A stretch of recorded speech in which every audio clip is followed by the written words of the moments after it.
In other words, it's your party and you can do what you want. but not cry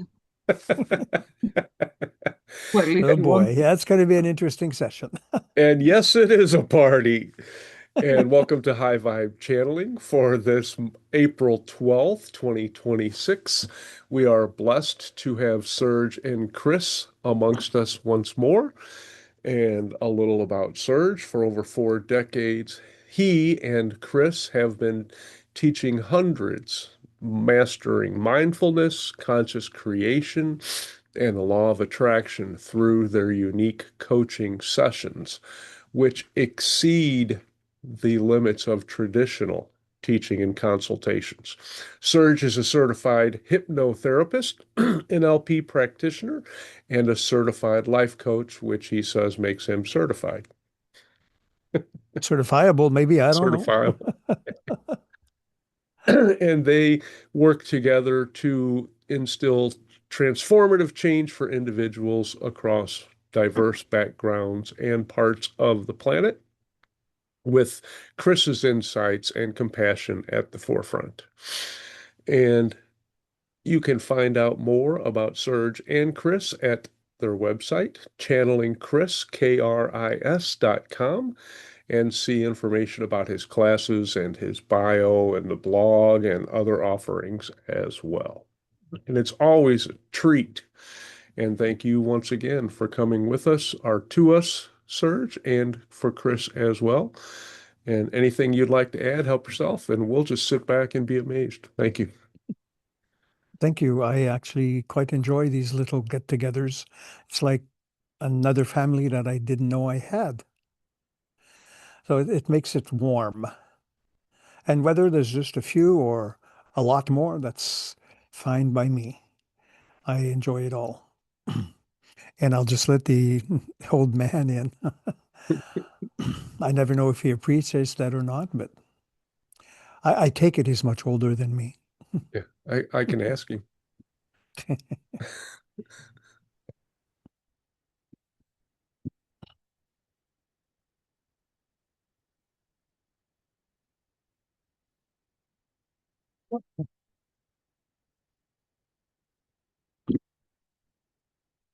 Now we trust that you are comfortable.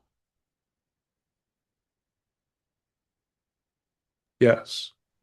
Indeed. And we thank you for your consideration. And we might like to point out that, as you mentioned, mm, we teach, but a more proper, beneficial, and appropriate reframe is not so much teaching as reminding, bringing to your attention knowledge you already have, even embedded deeply into the cells and the selves of your body in an intricate manner. You like to think that somehow or other your memories can all be found in the brain, even though a dissection will show no such evidence. It is electromagnetically embedded into the electric or electromagnetic patterns and pathways that not only reside in the brain, but throughout the entire physical organism that you call you, which is not you, it is only your body. And it is most appropriate to hold that in memory, or at least to contemplate it, because there is a distinct difference between the body and who and what you are, because you are the inhabitant of the body. You function through it in some ways. And though to some individuals it might appear as if the body is just a darn limitation. You want to go beyond the body into another great dimension of existence. In actuality, your body is but one expression of a much larger system of expressions that, in your terms, could be considered as spread throughout the known and unknown universe. But your body is that lens through which you observe and contemplate the forms that you manufacture, that you create through your own emotional and feeling tones. So your body is a powerful lens through which you observe what you are doing and what you are thinking and how to put that to good use. Even when you think somehow or other you have made mistakes, you only make mistakes, you are not worthy of this or that. That is just a layer that you use to maintain old patterns that don't necessarily belong, but those patterns are maintained by you in an attempt for you to outgrow your sensed and self-imposed limitations. That is very, very important. All of your so-called limitations are sensed and self-imposed. In actuality, you are the one that observes. You are the noticer. You are the observer of your inner realities. And the more you recognize that, the easier it becomes to let go of your existential angst. And you might be able to recognize this the more you contemplate and deal with the idea that you're not your body, you're not your thoughts, you're not your feelings, you're not your emotions, you're not anything you think you are. You are beyond those kinds of things. And we understand when sometimes you mention or even know of someone who mentions that they want to connect with higher realities because there is more freedom there, because you sensed your own obstructions, your own obstacles that you yourselves have implanted. And the idea is not to run away from them, not to confront them either, but to observe. Because observing yourself in action is actually your true liberator. No one will liberate you, regardless of what realm or dimension do you think they come from. You are the only one who can come to your own assistance, not your aid, not your rescue, but your own assistance to help you see how you have constructed those barriers that have become invisible to you. So there is not, from our point of view, this is not necessarily a teaching, but it is meant to trigger or awaken from within you that greater sense of well-being that is always seeking you out.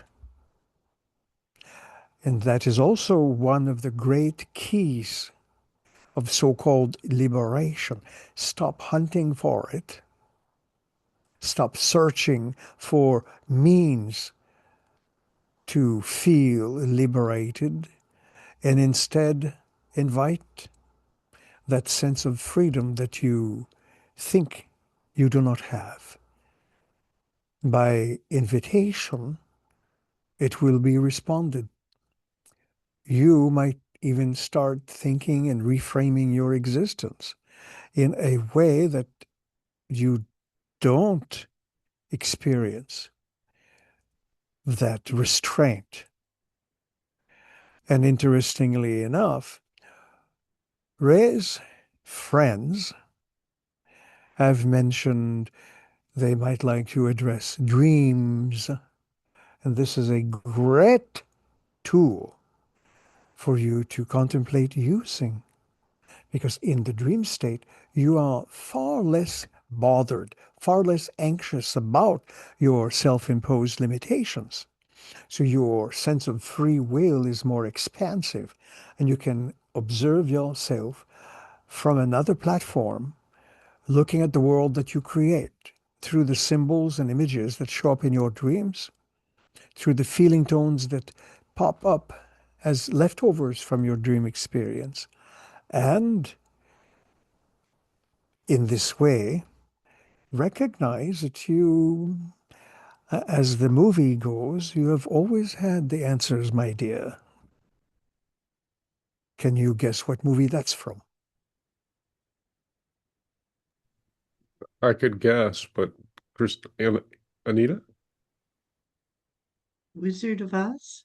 Yes, of course. There are often marvelous gems hidden through what you might just consider it's just a movie. It's just a book. It's just a story. But even in something like The Wizard of Oz, and it truly doesn't matter if the author got inspiration because he smoked opium. It doesn't matter. When certain restraints are loosened at the ego level, you get interesting narratives that often hide gems. It's like an Easter egg hunt. And marvelous things can come out of it. There's The Wizard of Oz, there's Alice in Wonderland, and so many others, inspired by a creative flow that all of you can tap into. It is available to all of you. It is not just for the privileged. And when you think that you might not be privileged enough, think again and ask where you got the idea that you might not be privileged. The flowers, they don't think, oh, am I blessed or privileged enough to get enough sunlight and water and rain and warmth to grow? You don't see flowers protesting with signs that says, we want sunlight, we want water, we deserve it. They just open their blooms and absorb it all. So be like the flower, bloom.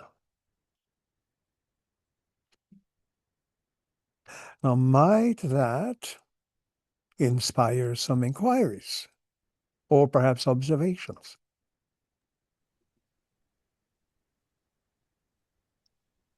Me? Yes, Christina. Greetings and thank you very much for the reminders, even though they're easier said than done, as the other saying goes. Mm. And that also is something that you can reframe. If you catch yourself thinking, oh, this is easier said than done, ask yourself, where did I accept that? Well, it is based on my moment to moment reality. And this is what I wish to discuss because, like you mentioned, Alice in Wonderland, and it's a movie that I love dearly. And this is something that I use daily as a permission slip. I watch fairy tale like scenes and I put myself in them because this is my favorite world, Yes. full of magic and And beauty. interestingly enough, all of these types of stories or movies that came from stories and so on, and some can be quite ancient, they actually come from, and we want to be careful. You might say they come from a realm of the imagination, which is actually built in, hardwired into your own consciousness. The realm of imagination is what propels you into existence in the way you know it. You imagine yourselves having a physical life. Along the way, you collect stones You throw them into your backpack, and after a while, you go, "Oh my goodness, it is so heavy and difficult to continue. I feel so burdened." Open your knapsack and throw out some of the stones just by questioning, where did I accept the idea that it is difficult to do this thing? And perhaps the answer might not come the way you expect it, but look at it through the form of oddments. An oddment is a sideways kind of thought, if you want, that nudges you, taps you on the shoulder and say, hey, look at here. This is where it comes from. A little intuitive spark that can let you discover that whilst you were thinking you were living in this great mansion, you were actually only living in one room of a great house, the house of the self.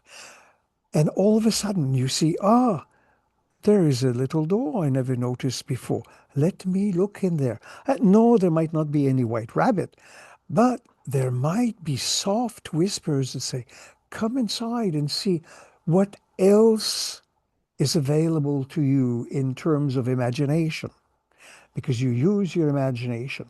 And we read, yes, we do, and we understand, and we have studied so many different veins of thought that say, oh, the imagination is just nonsense. Stop imagining things, become real, get grounded. And yet, the funny thing is that everything your species has created, everything, is due to the faculties of the imagination. Mm. You might think, oh, no, no, the architect did it from logic, but the logic came from an imagination. Absolutely everything that exists that is man-made in that sense stems from the imagination. So does the rest of your world, nature, and everything else, but from another layer of your imagination, that which is the raw energy of your being. So everything that you experience also stems from the imagination. You get into your car, you drive down the road, you go to the supermarket, you go to shop for dresses and some food. All of that, the whole kit and caboodle, is from your imaginative constructs. Mm. And the more you learn to appreciate just how potent that is, the easier it is for you to understand just how creative and blessed your species is. You are not just a warmongering, bloodthirsty thing. You are far more creative than that. You only see certain things according to sets of narratives that you have accepted. And that also belongs to the imagination. Does that make some sense? As absurd as it is. Well, it makes a lot of sense, and I have an imagination, and I like my playful imagination. And recently, I was very proud of myself because, since Saint Germain gave us this permission to use his flame, I did a lot with it, and I was very happy. But on one hand, we have my imagination, which is full of nice magical things, and then in my reality, I have like now is the Greek Easter where a lot of animals are sacrificed for no reason whatsoever. And I am asking myself, is this also something that I create and why? Why would I still be in this kind of a reality? Mm. There are so many things that we would like to express, but time in your terms is a constraint. But just know that there are things that go on in your world that you might think are terrible, absolutely horrible. And yet you might even feel powerless to do anything about it.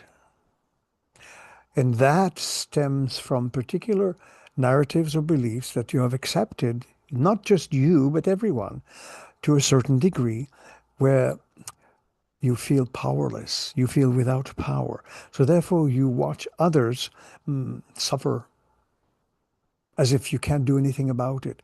But one of the things you may be able to do is, first of all, this is a reality in your experience. You can't just flash it away, but you can bless all of the animals in one form or another without allowing yourself to be destroyed by the idea that they are suffering. Because your species needs food. Some people eat animals, some people don't eat animals. So you have, in a way, to make a certain kind of compromise, though ourselves, we are not necessarily inclined to, say, support eating of animals. At the same time, that might just be a specific kind of preference, because ultimately, it is not the animal itself that is suffering, it is its form. The animal or the essence doesn't feel pain, but its physical form might experience it, because that is how your reality is structured in a specific way. So you can allow yourself to mentally, spiritually bless these beings, and at the same time continue your day without feeling weighed down by angst relating to that. Otherwise, you might drive yourself up a wall. Yes, it is a tough one. But Yes, thank you very much for your advice. there are some things that you can do something about, and there are things you can't do something about. The more and the quicker you learn in that way, just like you can't stop walls, they exist in your world. There's part of the base assumption about the diversity of belief systems. There are people who live very peacefully, and there are other people who only feel validated when they don't live peacefully. And you can walk a middle ground. You can be fine with either one. Just don't let any of these things get to you. Otherwise, you just drive yourself crazy. Mm. Okay, thank you. Indeed. We trust it helps. It does, yes. I am waiting for the day where animals, in terms of eating, will be looked at. Now you look at a table or a chair, you would never think of cooking and eating them. So it wouldn't come into your mind. So I think a day will come where the animals Uh, will also be left as alone. long as you don't, as long as you don't make a species that thrives on eating chairs and tables, No, because then you would be in a pickle. yes, absolutely. No, we should just love them as friends. In other words, bless all life forms, Hmm. animate and inanimate, rocks, chairs, tables, Yes, trees. Just bless them all. Be thankful for their appearance in your reality because they are also made of units of consciousness. They are based on consciousness. And absolutely. they have awareness of you as you have sometimes awareness of them. Yes, thank you Just very much. acknowledge that. Indeed, then. May there be another inquiry somewhere. Yes, Ah, thank you so much, Kris, for this interaction. Um, my question is, you had mentioned that memories are embedded in us electromagnetically. Um, Hmm. is that something that doctors could use to treat Alzheimer's or people with memory problems, stroke patients? Hmm. Is there any um, The science relating to that is barely in the fetus stage, if you want. Now, most of you believe that you are the physical body. You have hands, nose, eyes, ears. Now, you would never say, this is me, because that's your nose. It is your nose, your lips, your head. But you are different from that. That at least you understand. That should be a very good starting point. Secondly, the body that you have is itself enveloped by an electromagnetic field within which this body has its form. And it comes from the ideas that you have about yourself, how you see yourself. So the electromagnetic form maintains and creates that image. And because you believe also that as you spend many revolutions around the sun, your form ages, so your field of energy tries to convey that in a way that is palatable to you. And at some point, you think that you will cease to exist. But that is a misnomer. It is not necessarily a mistake. The form that you use may eventually give way to another one, because you might have used up its capacities. So you then call it returning to the incarnational cycle. You may incarnate again, have another birth, and so on and so forth. That field always exists, and that field exists in a larger cooperative field, a consensus field. So you have different layers of it, if you want. And within that larger field, you have multiple selves, your multidimensional selves. And they are also related through this quote unquote circuitry into your body as yours is into theirs, just like you still carry your mother's DNA, and your mother, whether she is alive or not in this form or another, may still carry some of your DNA in hers. And by the way, this is not spooky science. This is actually validated that Yes. you carry your mother's DNA in you. And if you have children, you carry their DNA and they carry yours, and so on and so forth. Mhm. So you are all interlinked into a massive bioelectrical field. Some of you may call it consciousness, within which you have your being. And that particular field never withers or goes out of existence. It will keep creating realities within which you can have some of your dreams. Let's say, for instance, there's a little part of you, maybe at some point in your life, you might have thought, oh, I might like to look at becoming a doctor or a lawyer or a firewoman. Who knows? That field may have picked up on that and said, oh, isn't that interesting? Let's see how that kind of life would turn out.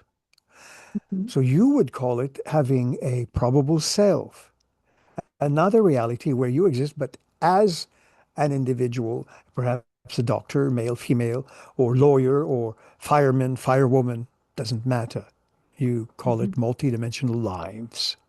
And yet they are still linked through your own cellular structure and DNA.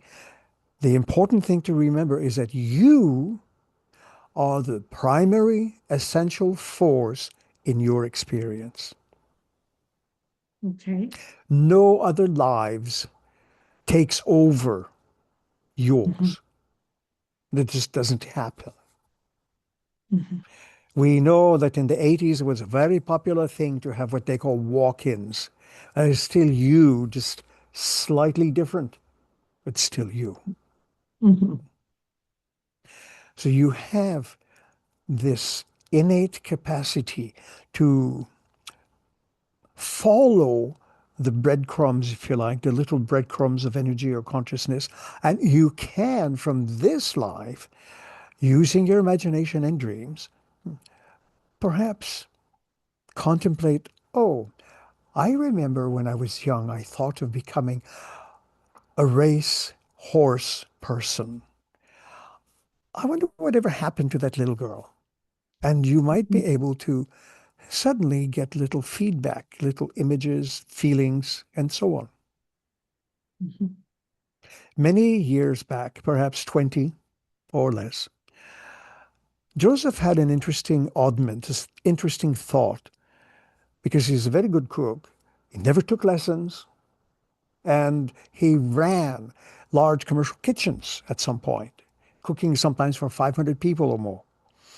And he thought, where does his talent come from? Because he didn't like his mother's cooking, so he learned to cook very early. And he dropped it. And out of the blue, he saw a scene in his mind's eye in ancient Rome where he was something like a chef or a cook, preparing meals in a rich Roman senator's outdoor kitchen with all the pots and pans and the meats and the sausages and things all hanging there. And that gave him a reference point for some of his cooking skills. Do you follow that? Yes, I do. Hmm. Yes. So this is an interesting way to follow the trails so much. And this isn't It's mystical and supernatural. It is all within the auspices of that field within which you have your being. we steer our lives with our imagination. Is that kind of a Absolutely. simplistic form of saying that? Absolutely. Even if you are on a sailing ship, you still depend on the captain's direction. The captain would be your imagination that says, watch for those kinds of waves. They're not necessarily good, or these are nice, or there are rocks here or rocks there. But the captain, which is you, taps into the imagination and provides you with inspiration. Say again, you are thinking of becoming a cook or a chef. You want to be there like a great television cook, perhaps Julia Childs. You would just have to speak very funny and fondle chickens. And yet you might be inspired to look up how she cooked and put it to good use and surprise your friends with your cooking skills, wherever they might say, oh, you're such a good cook. Have you ever thought of becoming a chef? Mhm. And that might spark ideas within you. Yes. Yes. Well, thank you. You gave me a lot to think about, and you clarified quite a few things for me. So thank you so That much, is the Kris. idea, indeed. We like to just poke, and in this Yes. way, you respond. Thank you. Indeed, then. Might there be another inquiry for Oh, some yeah, we poking? got them all lined up. Thank you very much, Kris. It's always a delight to have you and your energy and Serge with us. Even if we might interrupt, even channeling, as you refer to it, requires the use of your imagination. You have to be able to imagine yourself stepping into that format or that role, that energy, how you will utilize it, how you will express it. Does that make sense? Yes, she said yes. Indeed. And although you might have been peeking into my mind, that was related to my question because in a previous session you had informed me that I had two shamans who were very interested in my channeling exploits because they could tap into that experience and connect with those beings as well. Indeed. And your inquiry is? Well, I was curious about Joseph's other lives where he had channeled and got and received that information or ability and had that Hmm. imagination to bring that forth. Obviously, you were part of that, Kris, because that is part of your exploration as well. But anything you Indeed. could tell us about that would be Hmm. exciting. Initially, in other circumstances, Joseph had explored those possibilities, in particular, perhaps during the early to mid 1400s or thereabouts, as an intuitive healer in Europe, in a very Catholic Europe, where eventually it was not looked upon so fondly.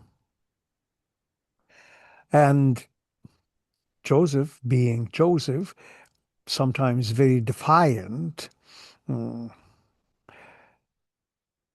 got himself roasted, if you like, but not in the Hollywood fashion, of course, because that is a lot of fun, but the other one is not.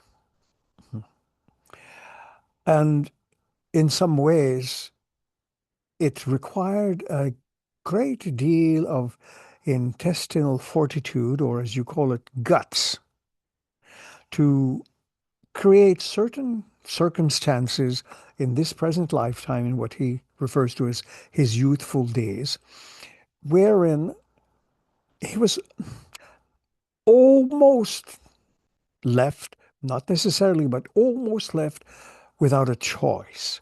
He had to crash into those barriers so that he can break those glass ceilings, if you like, and pierce his fears in such a way that he confronted the fears, assuaged them, understood the nature of it, at least subconsciously, and in this way recognized that the things he had feared the most in these situations was fear itself. He already knew he was not his body. But when you are only 13 or 14 years old, that kind of knowledge is not necessarily the most prominent in your mind, but it is still hanging around in the background. It's like on your backpack. You are carrying it with you. And eventually, through curiosity, impulses, and even the encouragement of friends who recognized the certain abilities of Joseph in terms of intuition, encouraged him to look into the material from Edgar Casey, which led to reading the material from Uncle Seth and Rupert, which led to his own inner communication with our humble self. So we were able to assist in the nurturing of that talent.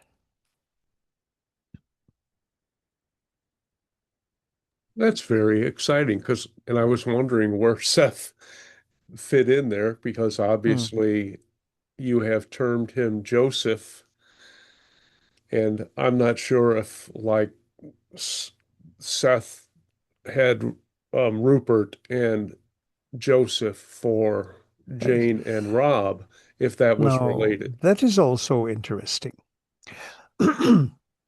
because one of Joseph's middle names, being French Canadian, is Joseph. And even though he was greatly drawn to Rupert's own sense of discovery with all of this experience, he also understood that Seth's Joseph also tapped into his own sense of stabilizing, comforting energy. Because Rupert's husband, Joseph, was grounding for her or him. Yes. And that helped catapult them into the exploration of the materials that you now have as the Seth material. Yes. He was the third leg of the stool. Yes. Very, very important. It created a dynamic that otherwise would not have produced the material. Yes. Or captured it, since he developed his own shorthand and was able to relay that into the 40 or whatever books that we have available to us now. Yes. And there are other aspects of that dynamic where they produced far more books, where Rupert did not develop rheumatoid arthritis or thyroid conditions or anything of that nature, and continued producing for another 20 years, just Excellent. not in your particular reality. Yes. And that uh, uh, I'm letting all of this sink in, and I find that fascinating. But because obviously now we can have channeling and we have devices to record it for us. And in ancient days, I know it was preserved in songs or by scribes or that sort of thing as well, Indeed, because, folk tales and so many others handed down from word of mouth, mouth to ear, and so on and so forth.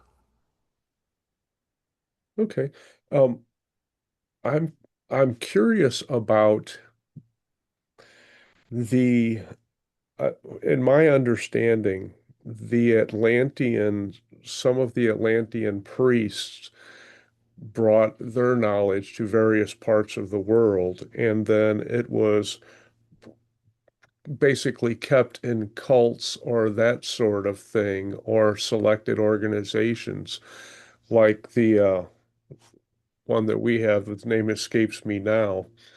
Um, and I was curious how that information is going to be used in our Hmm. coming future.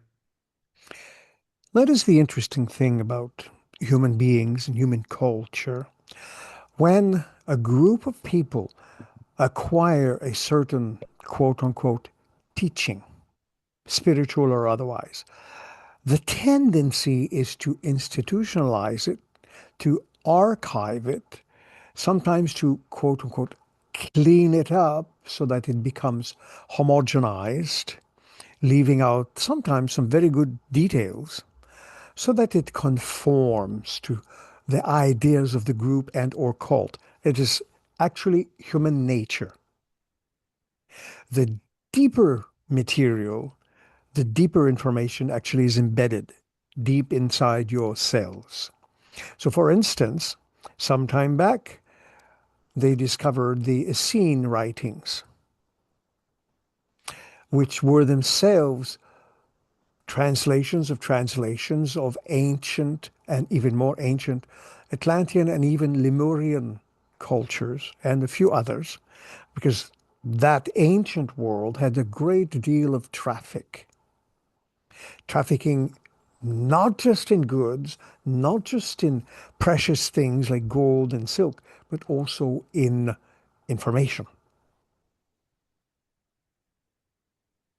So people, and a good example is what you refer to as the King James Bible.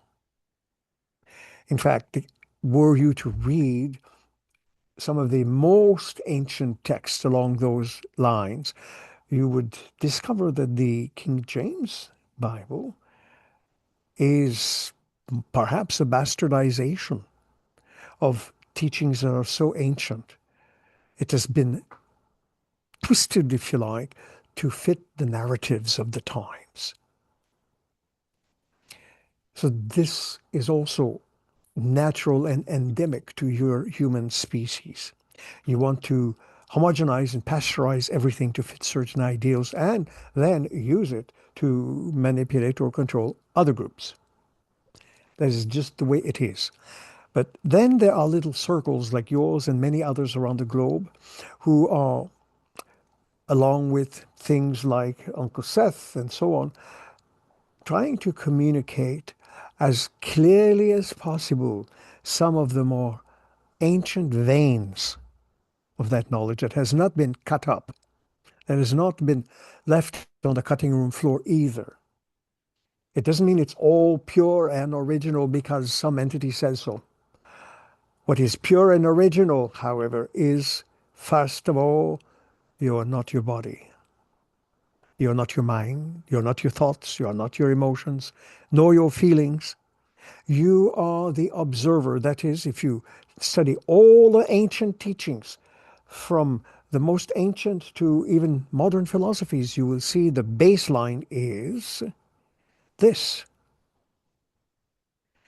that you are the observer. And by observing, you form your experience just by observing. Your observation, or perceptions, if you like, they are like a lens. When you look at a telescope, through a telescope, and you want to see the moon or stars, you adjust the focus. When you use a microscope and you want to look at something that is almost invisible to the human eye, you adjust the focus. You blow it up. Somehow you do the same thing with your perception.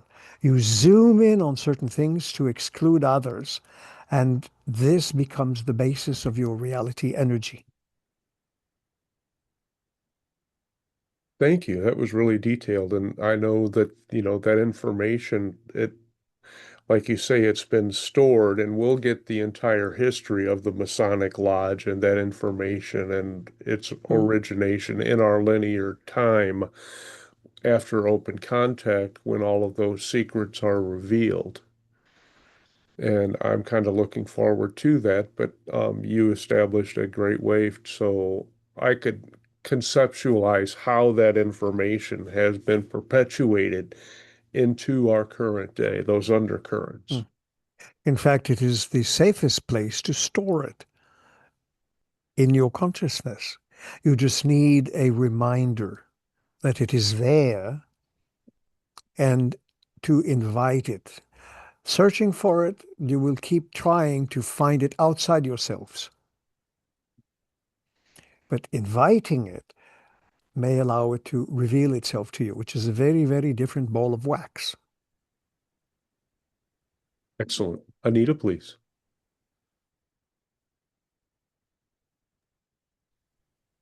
Thank you for this co-creation, Kris. You have been answering my questions all with your talking. Do You must forgive be us. reading my mind. Sometimes we just happen to peek into others' consciousnesses. Well, there was a lot of peeking done because every time I came up with a question, you seemed to have answered it as you were talking. Just be But grateful we never stop.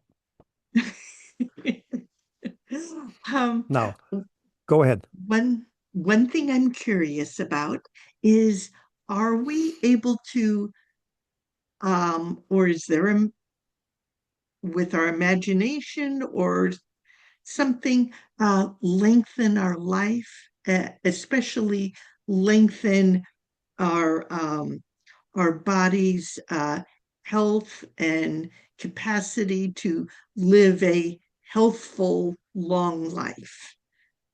That is a possibility. It would require establishing a different formation from early age, Okay. so that your educational system doesn't ingrain it into you the way it does now, so Mhm. that you yourselves rejoice in being you instead of feeling as if you are sinful beings and that a superior creature hiding in the clouds is going to watch you at every moment and punish you if you don't do what it says. So that would establish getting rid of that kind of institutionalized religiosity. And the only religious system that sort of does this is Buddhism, sort of, more than the others. So the idea that you can live freely as a child of the universe is entirely possible, but you would have to clean out the attics and the basements with all of the buried subconscious dust of eons of indoctrination Mhm. to come to acknowledge that you are powerful beings. You can have a longer lifespan. Sometimes you might want to, sometimes not. Wherein at some point you decide, oh, okay, I'm going to continue on another platform. I may have learned all I can in this one. I want to keep experiencing life in a different format and not as a cat or a dog. These are, there is no such thing as becoming that. Okay. They each have their own distinct uniquenesses. Okay. They travel and journey with you, alongside you, Mhm. and they can be most helpful. Yes. Yes. Some Um, ancient groups of beings had learned to communicate with animals, and they were burnt as witches for it right. Right. because it We have not. defied the male norms. These women were independent. Right. We have not valued independent thought in our quote unquote Hmm. past. Um, and the great advantage that I see of being able to extend my life or live longer, healthier, is the relationships of this lifetime. My children, my grandchildren, family, friends, that those ties will change Yes. when I And if we transition. might add a little tidbit here, all Okay. of these relationships in actuality can be used in terms of extending life, specifically when you start discovering what do those other beings in your life inspire you to do and be Oh, okay. as an independent being. Right. Again, perhaps one of your grandchildren may say, decide to become an artist. Mhm. And that might spark some ideas of your own. And you might say, oh, I am too old for that. Rubbish. Start, even if it's just what you would consider folk art, crappy Mhm. stuff. Mhm. Do it. Just let the Yes. creative juices start. You won't become a Van Gogh or a Picasso tomorrow, Right. but you might be a Pick or a Van. Slowly, surely you will grow. Mhm. Does that make sense? It does, very much so. So with inspiration and excitement for creating, I guess that helps to um, extend our lifetime in Indeed. the fact that we Cons- are uh, excited about just it. for a moment, consider your cell phones. If you use them very Mhm. much, after a while you notice the battery starts to drain. Mhm. Your present conceptions of old age are very much like that. But what if mentally, emotionally, and psychologically now you realize, oh, for some reason I have allowed my battery to start running low. Let me plug into a bigger circuit and plug Mhm. it in and see the battery start to charge and see your own life start to expand. Because the tendency is to contract on life. Right, So right. expand it instead. Blow it up, blow up all the limitations. We're not saying that tomorrow morning you got to start skydiving,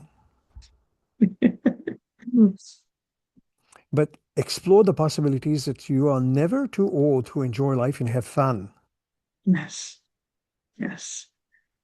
And it's interesting that you mentioned about racehorses, because as a child and even as an adult, I resonate very deeply with horses. And I did have a career um, with helping a friend with her racehorses. So Indeed, I found that very if fascinating. we do not necessarily know what part of the world you are in, but look around. There are places that might have, and not just horse farms where they race horses, but healing horse farms. Yes, I resonate with And that. go and visit and see what happens. And the Yes. main idea is horses will sense you 20 feet away. They will be able to read your pulse, your energy, your Hmm. mood, Hmm. reciprocate, Yes. emotionally tune into the horse as well, create that beautiful resonant field Yes. that acknowledges their presence as well. I've had many such experiences with them, even before I started on this spiritual path, so to speak. Indeed, just leave their hay alone. Right? Don't touch the food. Yes, But I have very many wonderful experiences with them, and they I are would like to continue that. incredible creatures and they are Yes. Joseph's number one favorite animal. Ah, However, he cannot have them in an apartment. well, thank you very The much. best he got close to is having a Great Dane for 12 years. Oh my. Oh, wonderful. Well, thank you. Indeed. Thank you so much, Indeed. Kris.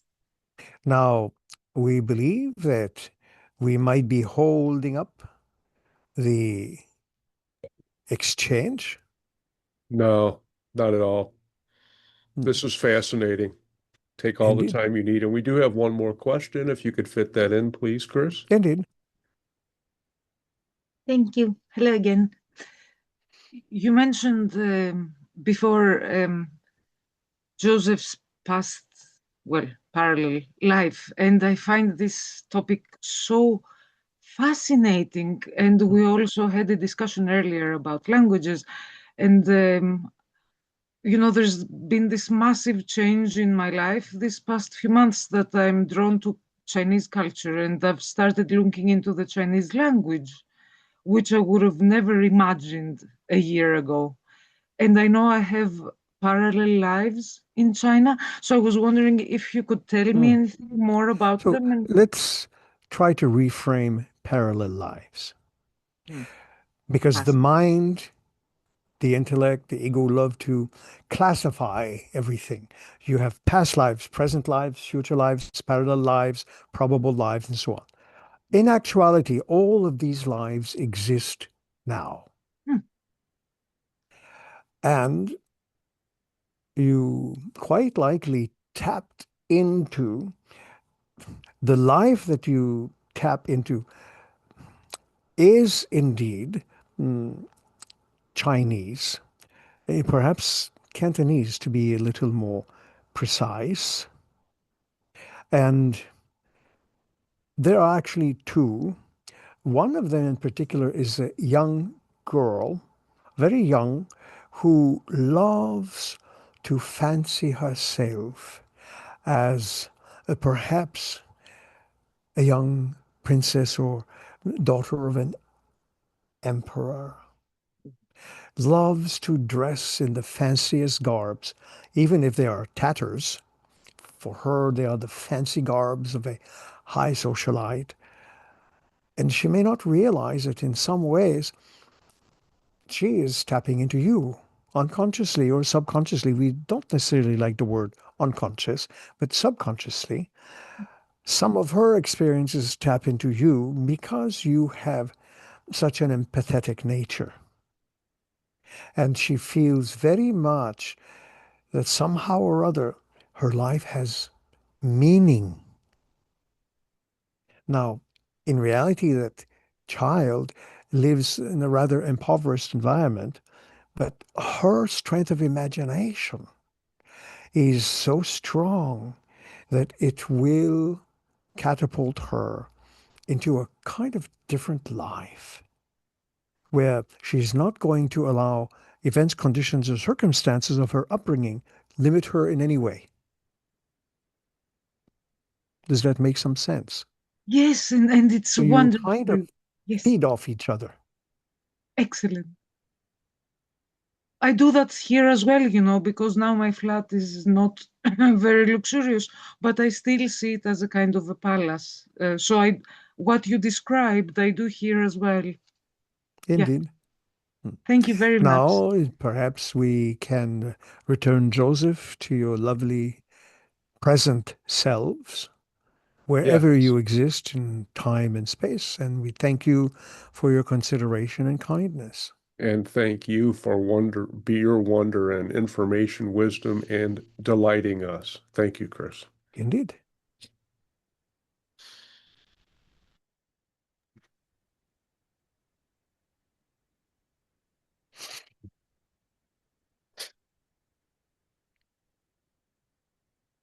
And welcome back. Howdy. How did that go? It's fabulous, as always. And I'm curious now about how many of your other lives, because I know with your interest in Seth and other metaphysical authors that you've already wondered about that and researched it somewhat. How many of those are of interest to you, or do you even Hmm. give them much thought? I do give the thought, and at the same time, um, like with I think Chris described the ancient Roman one as a cook. Hmm. Um, I may think about it or something along those lines, and then I'll drop it, and then it comes back. It's like I put it in the mailbox, and then an answer comes in. I'll just invite it if and when it's the right thing. I'm not going to run after it because I don't want to um, make it conform to my ideas Hmm. of what could or could not be. So it's more like if it's relevant for you, you will know, and if not, then Yep, you don't know. yep, yep. And I'll know that I don't know. Yeah, that's a credo of the hybrid children too. It's come up in sessions. People say, "Well, well, what about this?" And they're like, "We don't know. If we needed to know, we would know." But the teachers keep things from us because it's not time for us or not relevant for us, and that's fine. Because they were wondering about, with telepathy, that there are no secrets. And they're like, well, they have ways of shielding that thought if necessary, but it's more like this isn't for you. So, And sometimes we don't need to know stuff. Or if we did yeah, know something, my idea is that we might tend to twist it. yeah, I remember back in the 80s, like everybody was asking, oh, did I have a life in Atlantis? But specifically, was I a great king or queen in Atlantis? And if I wasn't, what the heck am I? yeah. And I guess I'm lucky because I've never really wanted to have those, Same here. grandiose things. I figure if I would know, I know. And all the ones that I've known have have not seemed to be Sometimes just very, knowing this one is enough. yeah, have not seemed to be very glamorous or um, very enjoyable in many in many instances. But they're all learning. That's why Yep. that's why we keep coming back. Cool. And thank you very much. Anyways, thank you very much, guys. And it was a pleasure. Take care. All right. Good Thanks, night. Serge. Bye. Bye. Thank you so much. Ray, can you explain uh, who is Joseph? I don't quite understand. In the Seth material, Seth was an entity who channeled through Jane Roberts. Roberts, right. And they started with the Ouija board in 1963 and channeled up until a month or so before her death in 1986. Right. And Seth, Jane Roberts and Robert Butts, her husband, were Mhm. both aspects of Seth. Okay. So, like, they came from the soul group that Seth is associated with.